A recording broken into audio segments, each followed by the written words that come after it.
Hello everybody, this is Vicky. My channel is Miss Jackie Russell, and today is Freaky Friday. That's right, we're going to have some more Freaky Friday news and another interesting story if you care to know about it.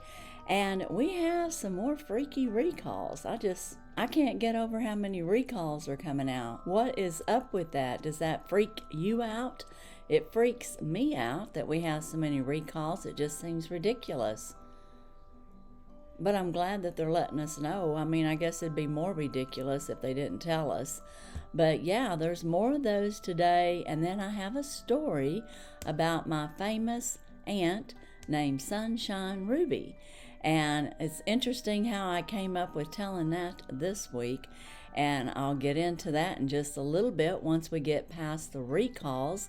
I also want to say that I am opening up this Freaky Friday report to like an open collab. So if any of my other channel friends want to jump in on this, and if they have something freaky to tell us about, then they can join in on the collaboration. I ask, as the, creator and hostess, so to speak, is that you use hashtag Freaky Friday Report. And that's how we'll know how we'll reach each other and others if they want to see other reports from different channels. And they'll be able to click on it and go right on over, just like Mass Monday. We have lots of those, don't we? So anyways, we're going to get started here with the first recall. And you guys let me know what y'all absolutely think about all these recalls.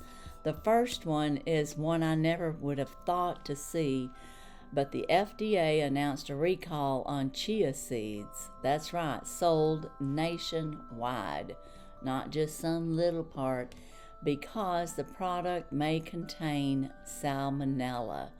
That is very scary. And it says chia seeds from Navitas, Navitas Organics have been recalled due to possible salmonella contamination. The products were sold worldwide like retailers Amazon and Whole Foods.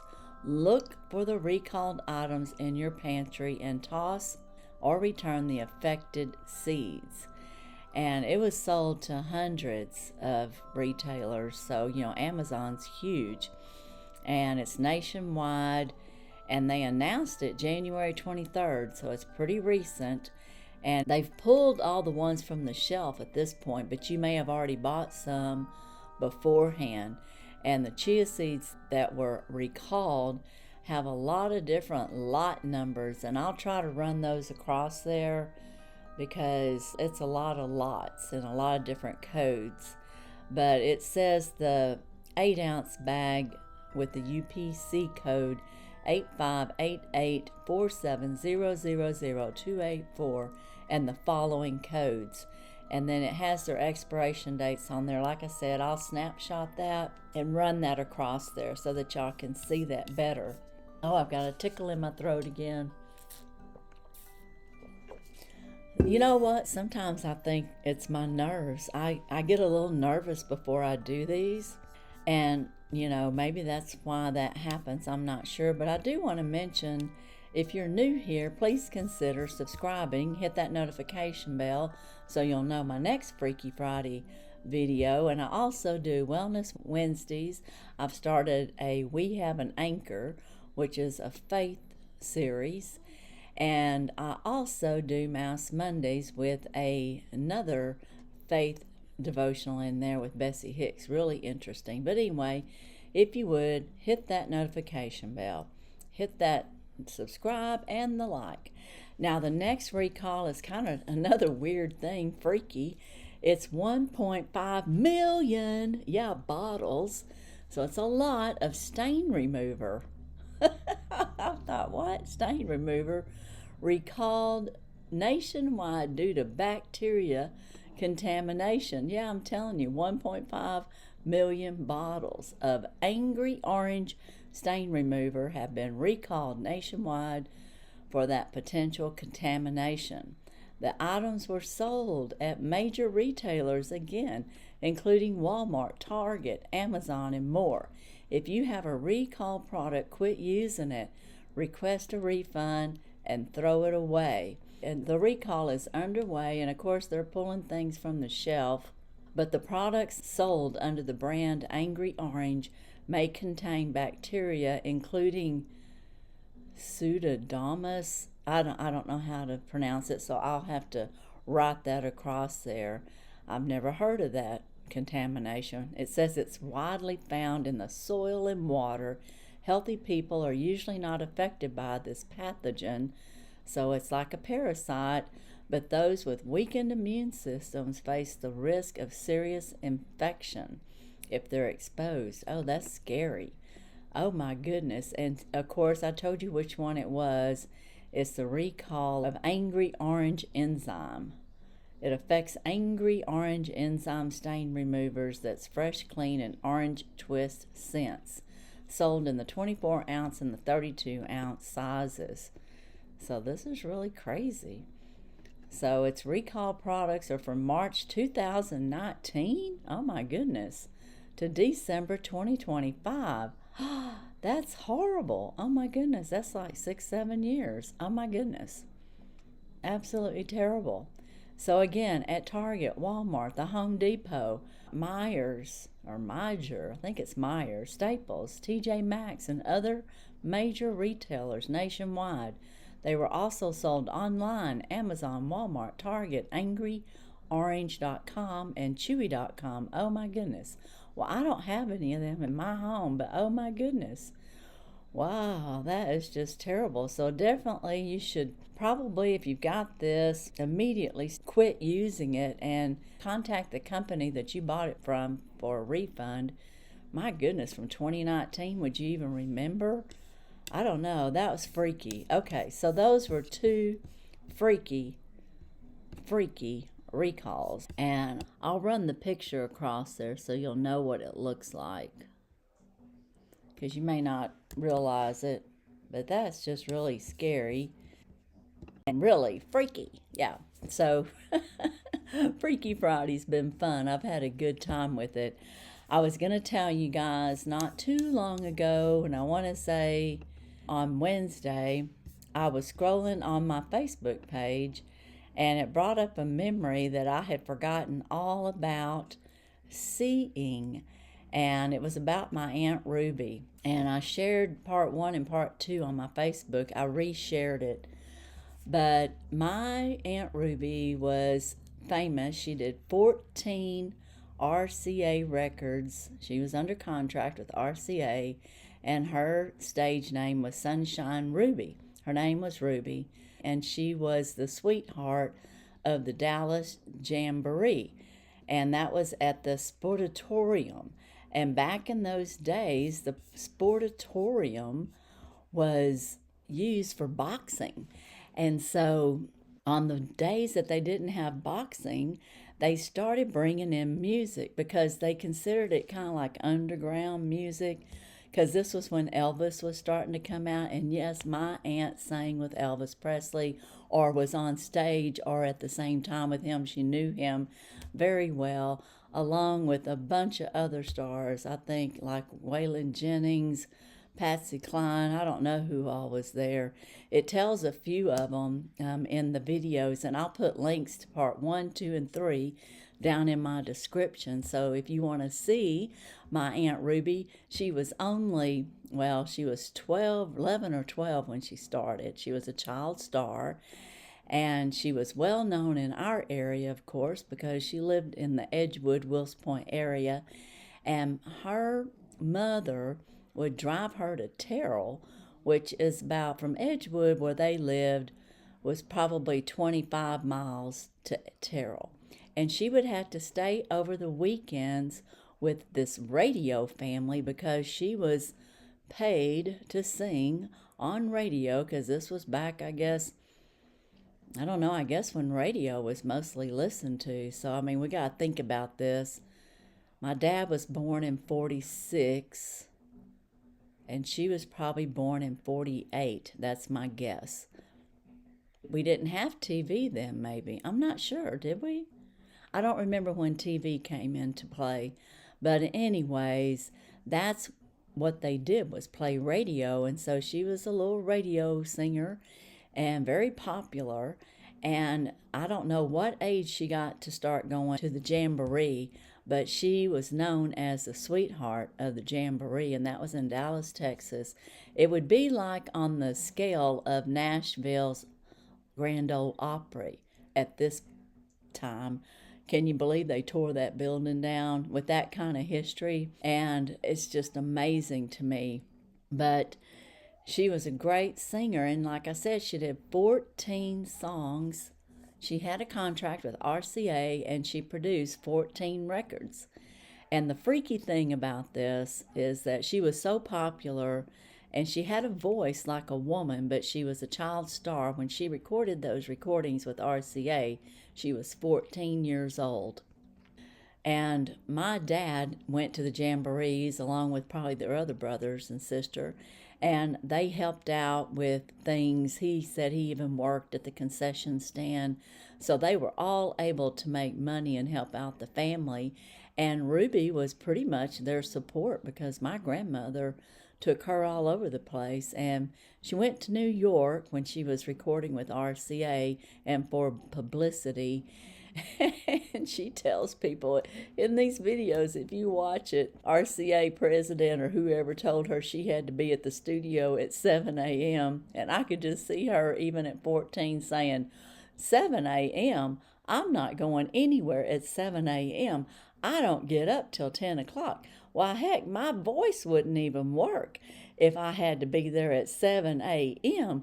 She goes, my voice really don't start working till about noon. So I'm sure that's probably when she showed up around 10 o'clock, just like she said, or noon. It wasn't 7 o'clock, though. But there was a dark side. There always is whenever you're going into the music world. And it took up all of her time. I ran into her about 12 years ago at a local pharmacy in Edgewood, Texas. And she was telling me, for some reason, she got on I don't know how we got on the subject, but we got on the subject of her being a child star. And it could have been because I seen this Jamboree series about 10 or 12 years ago. And she said, yeah, she goes, man, I was gone every weekend. She was talking about how hard it was on her. She goes, I really didn't like it after a while, but I felt like I had to keep going. And then she told me, she goes, and then I met Glenn. That was her husband. And she goes, and I decided I didn't want to be a singing star. And even though she was, like I said, she was up there, she already had 14 records. And I think her first song, and I can't remember, I think it's I'm So Bashful, went to #1 on the charts right away. So, like I said, she's kind of a hidden little jewel. And you know why? Because she dropped out. She produced 14 records and just dropped out and said, I don't want to do this, and I'm not going to because I want to raise a family. I'm going to get married, and I'm going to have kids. And that's exactly what she did. And she had 4 kids, of course, my cousins, and we played together all the time as children. And she was just a wonderful aunt. And yes, oh boy, could she sing. And singing and music kind of ran in our family, actually on both sides, but especially my dad's side. My dad was her older brother, and he told me that, you know, they enjoyed going to the jamborees and everything, but he didn't like what happened to his sister as far as always having to be going and forced to go. And there came a time when she really wasn't having fun with it. But as a child star, her parents, you know, just like most parents do, they just kept pushing, pushing, pushing. And as soon as she got of age, which I'm not sure if it was even of age. I think she got married at 16. She got married young, and that was just to get out of this situation. But anyway, she was, you know, quite the singer, and she did want to try to come back to it. She tried to have a comeback back, you know, when she was 30 or something, and her kids were already growing up, but something happened to her larynx, and she couldn't. I think it was the larynx, something to do with the voice box, that they said that she wouldn't be able to sing like that on a regular basis ever again. So that was kind of taken away from her later after she decided after she decided she wanted to get back into it. But it's quite the story, and everybody loved her and knew her around these areas. And she passed away a couple of years ago. She was 82, and the building was just packed, and they all talked about all of her music. They had her memorabilia all over the place so everybody could see it and remember what fun that she had as a child's music star or singer. So it was really cool. And later on in my life, that's kind of freaky, is of course, y'all know I sing once in a while, and I know many of y'all comment that y'all like the way I sing, and I thank you. But when I was a child, and I guess I was about 14, my mother ran with the Helen Reddy group band. And yeah, like I told you, I got some crazy history. But anyway, that's what she did. And Lenny was the steel guitar playist, and that was her boyfriend. And boy, was my dad jealous. Oh yeah, that's a whole nother story. But anyways, they set up a recording studio and had 2 songs for me to record and sing and put out. And it was all set up, and I was headed over that way, and my dad met us at the door and refused to let me go in and sing and cut a record. And I don't even remember what the song was. One of them seems like it was A Thing or Two, and that might have been one of Ruby's songs. I'm not sure. I can't remember the specifics. I just know the biggest thing as a 14-year-old girl, my dad didn't think I could do it. That's how I took it. He didn't think my voice was good enough. He didn't want me to get embarrassed. And so he told me no and told my mother no. And technically he had legal custody of us. And so what he said went. And I never got to step inside that studio because my dad forbid it. And he was adamant about it. So I never sang in public again after that until I was like 30 years old, because that whole time I felt like I wasn't good enough to sing in front of people. Now, I sang at church all the time, but I never did solos, and I harmonized and I sang like crazy, and I would sing with groups of little girls and choirs and things like that, but I would never sing by myself because I didn't have the confidence to do it, because I felt like my dad didn't think I could sing. Well, later on in life, probably when I'm 38, I think I was about 38, somewhere in there, 37, 38, I went to a recording studio in Corpus Christi, and I recorded a lot of songs on, back then it would be cassette tape. I don't know if we had CDs yet, so it was on cassette tape. So I did a lot of recordings of different songs that I like to sing. And that year for Christmas, I gave everybody a recording tape that I thought might enjoy it.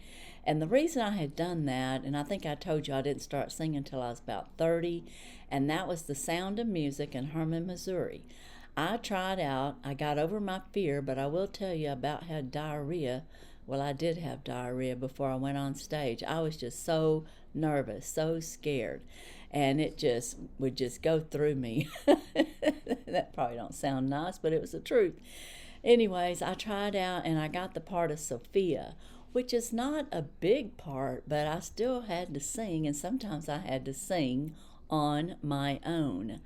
So I did that and I accomplished it, and everybody was like, wow, we didn't even know you could sing. And I was like, yeah, I can, but I just didn't think anybody would want to hear it. So anyways, that was great fun, a lot of work. Man, when you work in a play, that's a lot of work. I can only imagine what my aunt went through, having to sing all the time and be on, so to speak. But at 14, 12, 13, 14, anyways, very young. But anyway, at 37, somewhere in there, I went and recorded a bunch of songs. Well, I gave one of those tapes to my dad, and he listened to it.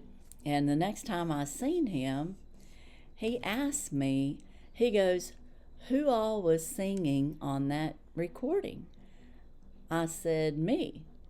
He said, no, I mean, like, who else was singing? I said, Daddy, nobody else was singing. I sang all those songs, all those different genre songs, all, even, even Bible songs, even hymns, even songs like Madonna, songs like from Shania Twain. I had country and pop on there. And he was just like, oh, he goes, well, well, you really can sing.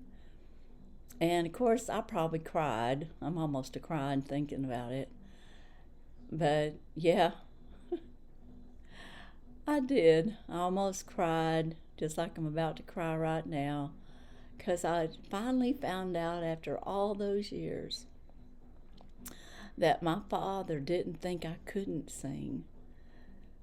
Exactly. It was because of what happened with his sister. And Ruby was 2 years younger than him.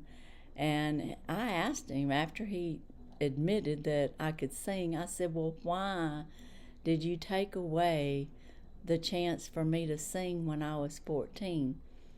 And he said, because, he goes, I didn't want to happen to you what happened to my little sister.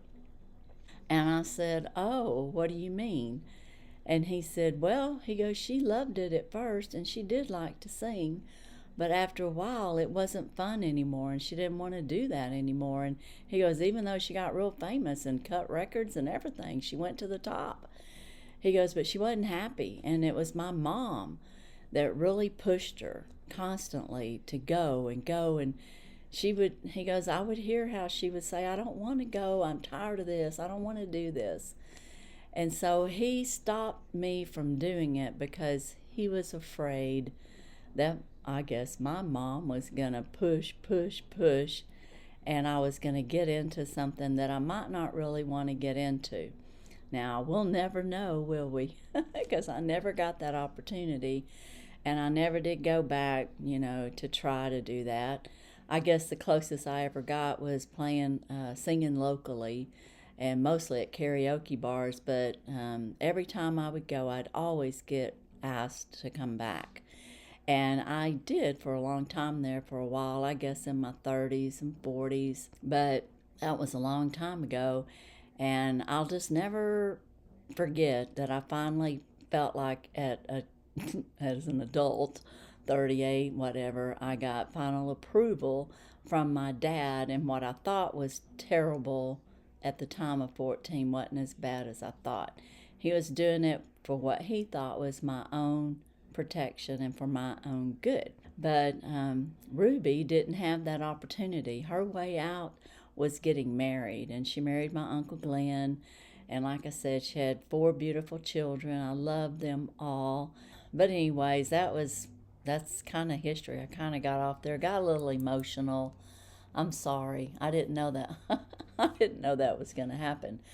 But I was real proud of my Aunt Ruby, as you can probably figure out, and so were all my other cousins and brothers and sisters. I'll have to say the only person that really didn't like Ruby too much was my own mother. I think they were jealous of each other for different reasons.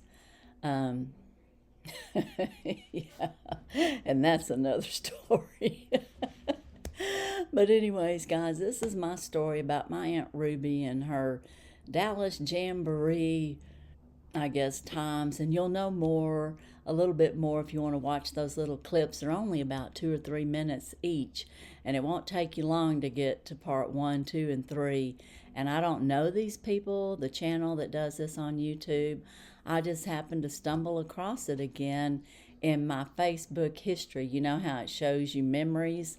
And that memory came up this week, and I thought, that's what my Freaky Friday's going to be about, because it's pretty freaky to have an aunt that cut records with RCA and went all the way to the top and was number 1 and was a childhood singing star. So she was one of the first ones, so get out of the way, all you other ones, because she was first.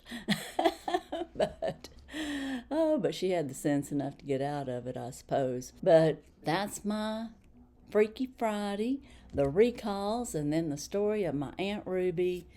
And I hope you enjoyed it. I hope you enjoy these Freaky Fridays. And again, if anybody wants to join in on this, I'm opening it up as an open collab for other people to tell freaky stories and or whatever that you might find freaky and present it to everybody. And hey, don't forget to subscribe, hit that like, and hit the notification bell so you'll know my next Freaky Friday. And that's all I have. And as usual, I wish you all a blessed and happy day. Bye-bye.